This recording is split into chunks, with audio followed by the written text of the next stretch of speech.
हमने ये सुना है कि आप मुसलमान होने से पहले हिंदू थे, क्या ये दुरुस्त है? हाँ, बिल्कुल दुरुस्त है। पहले मैं हिंदू मज़हब से मेरा ताल्लुक़ था, पर जब मैं जवानी की दहलीज पे कदम रख रहा था उस टाइम मेरे जहन के अंदर बहुत सारे सवालात उठते थे कि ये बुतों की जो इबादत होती है क्या ये सच्चाई हो सकती है कि नहीं हो सकती। इसके बारे में मैंने बड़ा गौर फिक्र किया और फिर मैंने दूसरे मज़हबों का भी मुताला शुरू किया, उनको पढ़ना शुरू किया। तो उसमें मैंने ये देखा और जो कंक्लूजन निकाला वो ये निकाला कि इस ज़मीन के ऊपर सबसे ज़्यादा अक्लमंद कोई है तो वो इंसान है जी।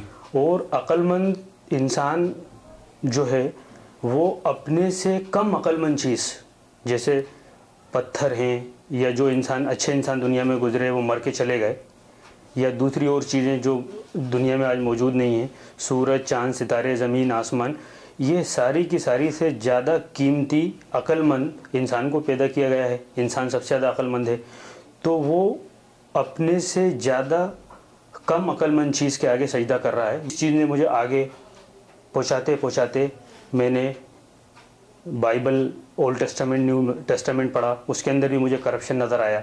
इसके अलावा और बुद्धिस्ट रिलीजन है, जैनिज़्म है और दूसरी और मज़ाहिब हैं, उनके सबका मैंने की स्टडी करने के बाद जब मैं इस्लाम की तरफ आखिर में गया तो आज इस्लाम में मुझे सच्चाई नज़र आई और फिर मैंने इस्लाम मज़हब को कबूल किया और उसके अंदर मैंने कदम रखा और अल्हम्दुलिल्लाह आज मेरा दिल इस बात पे मुतमईन है कि इस्लाम के अलावा कोई सीधा रास्ता नहीं है। आप इस्लाम जब आपने कबूल किया तो ये आपकी अपनी तहकीक थी या किसी ने इस्लाम की आपको दावत दी? मेरे बहुत सारे दोस्त स्कूल में थे जो मुझे उनके आमाल देख कर के वो नमाज़ पढ़ने जा रहे हैं या उनकी अच्छी चीज़ें देख कर मैं मुतासिर होता था। मैं सोचता था ये लोग सिर्फ, एक बार मुझे मस्जिद में भी जाना हुआ मेरे एक मुस्लिम दोस्त के साथ, तो मैंने देखा उसने मुझे मस्जिद में दाखिल किया, मुझे बिठाया और वो नमाज़ पढ़ता रहा। तो मैं चारों तरफ देखता रहा कि किस चीज़ की इबादत करते हैं, तो कोई भी बुत नहीं है या कोई ऐसी चीज़ नहीं है। तो फिर मैंने उससे पूछा कि तुम किसकी इबादत करते हो, किसकी पूजा करते हो? तो उसने कहा कि हम सिर्फ उस अकेले खुदा की इबादत करते हैं, उसमें हम किसी को शामिल नहीं करते, शरीक नहीं करते और उसी के आगे हम सर टेकते हैं। तो इस चीज़ ने भी मुझे बड़ा मुतासिर किया। उसके बाद मैंने उससे कहा मुझे आप बताइए, मुझे अगर इसका अध्ययन करना है, इसके बारे में मुझे नॉलेज हासिल करना है तो मैं क्या करूँ? तो उसने मुझसे कहा कि कुरान जो है हमारे मोहम्मद आखिरी पैगम्बर हैं, उनकी ऊपर जो किताब अवतरित हुई है, नाजिल हुई है, वो किताब को आप पढ़ें, आपको उसको समझ में आएगा। फिर मैंने उसका हिंदी में तर्जुमा लाकर पढ़ा। अल्लाह ने मेरे दिल और दिमाग को बिल्कुल हक़ की तरफ माइल कर दिया और अल्हम्दुलिल्लाह आज मैं खुश हूँ कि मुझे सीधा रास्ता मिल गया। अल्हम्दुलिल्लाह, अल्लाह ताला आपको इस्तिकामत अता फरमाए। आपने जो यकीनन इस्लाम को कबूल किया है वो जज्बा या वो कदम काबिल मुबारकबाद है। अल्लाह रब्बुल आलमीन आपको कबूल फरमाए और इस्तिकामत अता फरमाए। ये फरमाइए कि जब आप हिंदू थे, हिंदू मजहब के किस फिरके से आपका ताल्लुक था? हिंदू मज़हब में मेरा ताल्लुक जो था ब्राह्मण ख़ानदान से मैं ताल्लुक़ रखता था और हम लोग अपना सरनेम कनौजिया लगाते थे। तो मेरा पुराना नाम BL कनौजिया था, बिहारी लाल कनौजिया। और अब मैं जब इसके अंदर दाखिल हुआ इस्लाम के अंदर तो अब मेरा नाम मोहम्मद फ़ारूक है। आप जब हिंदू से मुसलमान हुए, आपने चूंकि आप इस्लाम में दाखिल हुए थे, तो क्या हिंदू मजहब से जब आपने तौबा की क्या कुछ परेशानियों का सामना आपने किया?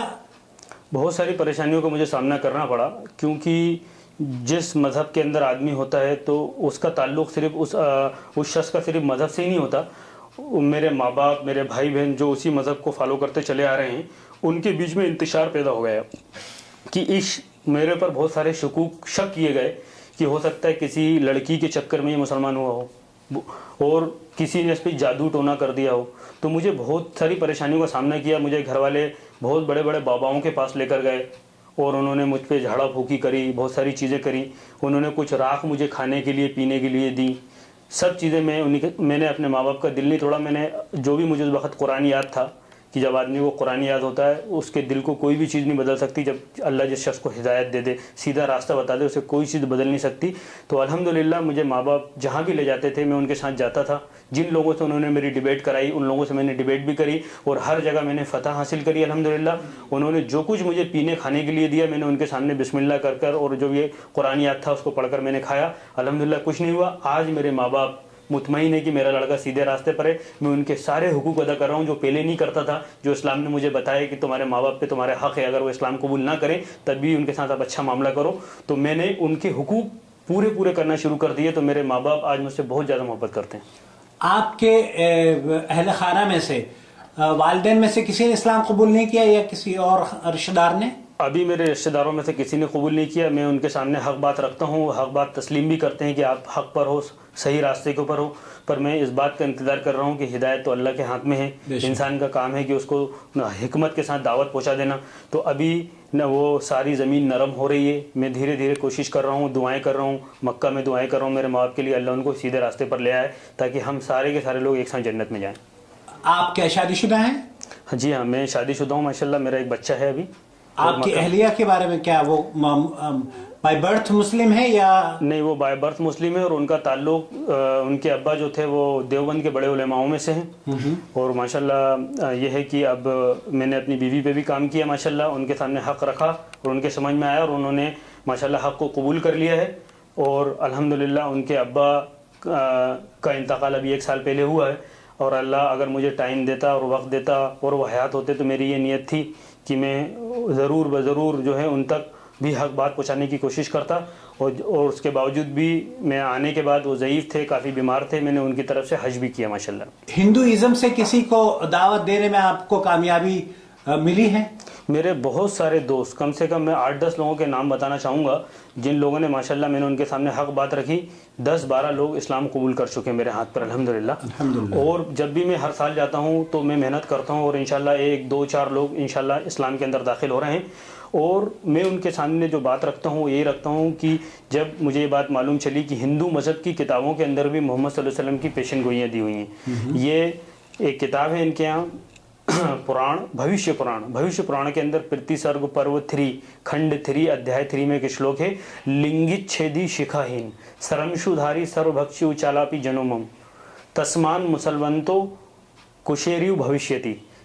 लिंगित छेदी यानी खतना करा हुआ एक शख्स कलयुग के करीब में आएगा। लिंगित छेदी जो खतना करा हुआ होगा, शिखाहीन जो जटा धारण नहीं करेगा, सरमशुधारी जो दाढ़ी को बढ़ाएगा, सर्वभक्षी शाकाहारी और मांसाहारी दोनों होगा, उच्च आलापी तेज आवाज में अजान देगा, तस्मान मुसलमान तो उसके मुस्लिम संस्कार होंगे। और जब वो आ जाएगा तो लोगों के बीच में हक बात रख देगा। और वो कलयुग में आने वाला सिर्फ एक ही अवतार होगा, अंतिम अवतार जिनके बारे में कहा जाता है वो प्रॉफेट मोहम्मद सल्लल्लाहु अलैहि वसल्लम है। और कलयुग में सिर्फ एक ही अवतार आया है, वो मोहम्मद सल्लल्लाहु अलैहि वसल्लम है। तो इस बात को पढ़ लेने के बाद जब हिंदू लोग सुनते हैं इस बात को कि, और हिंदुओं को भी अपनी वेदों से और दूसरी किताबों से रोका गया। आज आप देखें हिंदुओं के हाथ में 2 किताबें पकड़ा दी गई हैं, एक तो महाभारत पकड़ा दी गई है और एक उनके में गीता पकड़ा दी गई है। ये महाभारत का पाठ है, गीता, महाभारत और रामचरितमानस। और वेदों से और उपनिषदों से और पुराण से, इन तीनों जो ऑथेंटिक किताबें हैं, जो श्रुति हैं, जो ईश्वरी ग्रंथ थे कहे जाते थे, जिसके अंदर आज भी एक ईश्वरवाद की शिक्षा मौजूद है कि एक खुदा की हमें इबादत करना चाहिए, उन किताबों को पंडितों ने पढ़ने नहीं दिया शुरू से। यही हालत मुसलमानों के साथ भी करी गई। इसलिए मुसलमान जब नहीं पढ़ पाए तो मुसलमानों को भी धार्मिक किताबों को पढ़ने से रोका गया जो ऑथेंटिक थी। तो मुसलमान कहाँ जाने लग गए? मुसलमान कब्रों पर जाने लगे, मुसलमान बुजुर्गों के चक्कर में, मुसलमान लोग तावीज़ों के चक्कर में, इन बिदअत और शिर्क में पड़ गए। क्यों? क्योंकि जब वो ऑथेंटिक चीज़ों से रोक लिए जाएंगे और उनको इनके उलेमाओं ने इस तरफ रागिब किया, लोगों ने मिसकंसेप्शन क्रिएट करे कि साहब आपका काम हो जाएगा, जब फलां तावीज़ ले लो आप, जबकि हमारा हल कुरान और सही हदीस और सहाबा की ज़िंदगी में। यही बात मैं हिंदुओं से भी कहना चाहूँगा कि हिंदू लोगों को भी उनकी धार्मिक किताबों से रोका गया। अगर आप वेद पढ़ेंगे, वेद के अंदर अध्याय नंबर 3 श्लोका नंबर 17, इसके अंदर यजुर्वेद के अंदर लिखा है, न तस्य प्रतिमास्ति, वो ईश्वर, उसकी कोई भी मूर्ति नहीं है, ना कोई आकार है, वो निराकार है। एक जगह लिखा है अध्यात्म प्रवसंति, ये भी यजुर्वेद का सेंटेंस है, अध्यात्म प्रवसंति या असंभूति में उपासते, वो लोग अंधकार में जा रहे हैं जो असंभूति की पूजा करते हैं। असंभूति यानी जो क्रिएटेड चीजें हैं, जैसे सूरज चांद सितारे जमीन आसमान की पूजा आज की जा रही है, ये क्रिएटेड चीजें की पूजा कर रहे हैं, वो लोग अंधकार में जा रहे हैं। ये मैं नहीं कह रहा, यजुर्वेद कह रही है, अध्याय नंबर 9 श्लोका नंबर 14 के अंदर ये बात लिखी हुई है।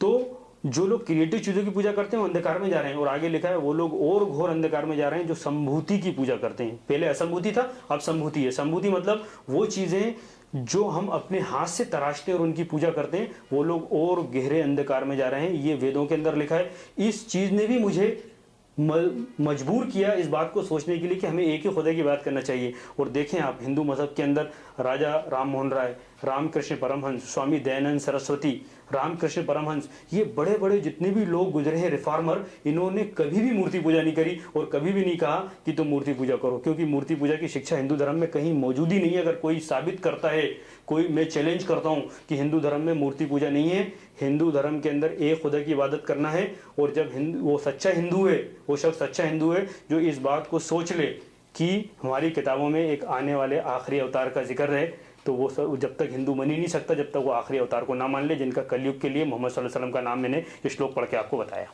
वीडियो के नीचे सब्सक्राइब के बटन पर क्लिक करें, बेल के आइकॉन पर क्लिक कीजिए ताकि हर नई वीडियो की नोटिफिकेशन आपको